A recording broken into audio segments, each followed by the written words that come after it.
नमस्कार शेतकरी मित्रांनो, माझी शेती या यूट्यूब चॅनलवर आपलं सर्वांचं सहर्ष स्वागत.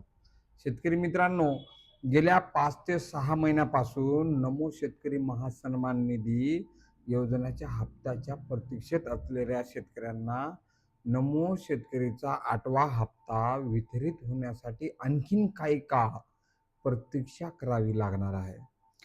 23 मार्च 2026 नंतरचा हा हप्ता शेतकऱ्याच्या खात्यामध्ये क्रेडिट केला जाणार आहे.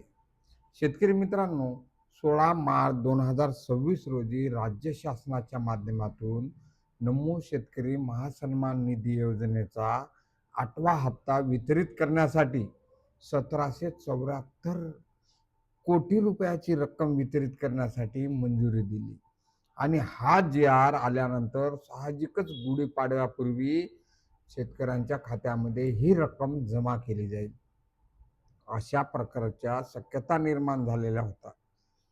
तशा प्रकारच्या बऱ्याच बातमी सुद्धा वर्तमानपत्राच्या माध्यमातून देण्यात आल्या होत्या.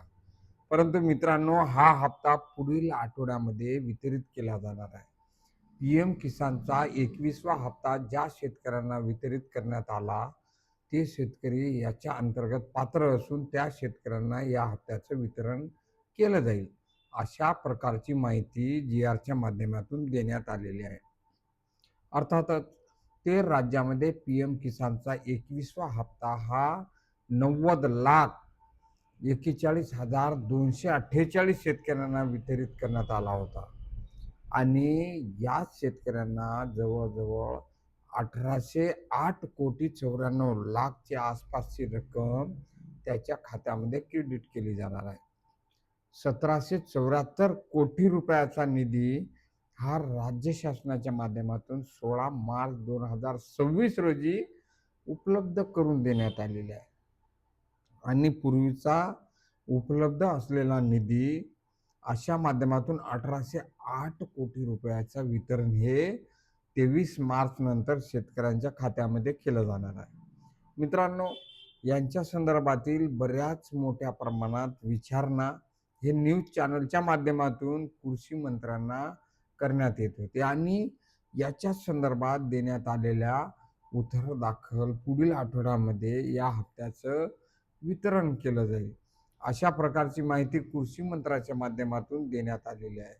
त्याच्यामुळं हप्त्याच्या प्रतीक्षेत असलेल्या शेतकऱ्यांना आणखीन काही काळ प्रतीक्षा करावी लागणार आहे. मित्रांनो, एकंदरीत पाहिलं तर गुरुवारी गुढीपाडवा, याच्यानंतर रमजान आणि रविवार या सर्वांच्या पार्श्वभूमीवर सलगच्या आलेल्या सुट्टीमुळे हप्त्याचे वितरण पूर्ण शक्य नसल्याचं कारण सांगून हा हप्ता पुढे ढकलण्यात आल्याची माहिती सांगण्यात येत आहे. परंतु एकंदरीत शेतकरी गेल्या अनेक दिवसापासून मोठ्या प्रतीक्षेत आहे. 8वा आणि 9वा हप्ता एकत्रितपणे दिला जाईल असे अपेक्षा होत्या आणि याच्यामध्ये आता येणारा 8वा हप्ता सुद्धा आणखीन पुढे ढकलण्यामुळे साहजिकच शेतकऱ्यांमध्ये एक नाराजीचे वातावरण होणार आहे.